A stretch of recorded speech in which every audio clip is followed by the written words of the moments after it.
அவங்களால நிம்மதியாக தூங்கக்கூட முடியல.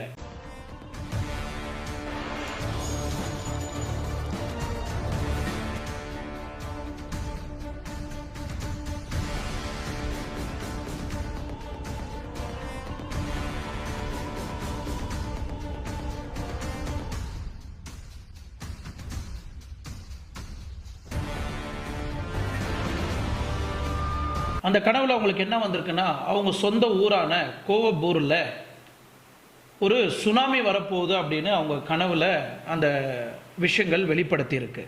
அந்த சுனாமியில் மாட்டிக்கிட்டு நிறைய பேர் வந்து கஷ்டப்பட்டுட்டு இருக்கிறாங்க, அந்த சுனாமிலேருந்து வெளியே வர முடியாமல் மக்கள் தவிக்கிறாங்க அப்படின்னு இந்த டக்சுகி அவர்கள் வந்து என்ன பண்ணுறாங்கன்னா, மீண்டும் ஒரு டிராயிங்கை வந்து வரைகிறாங்க. ஸோ இவங்களுக்கு தெரியுது, இந்த டிராயிங் வரைஞ்ச 4 மாதத்தில் அவங்க சொந்த ஊரான அந்த பகுதியில் சுனாமி வந்து தாக்கப்படுது.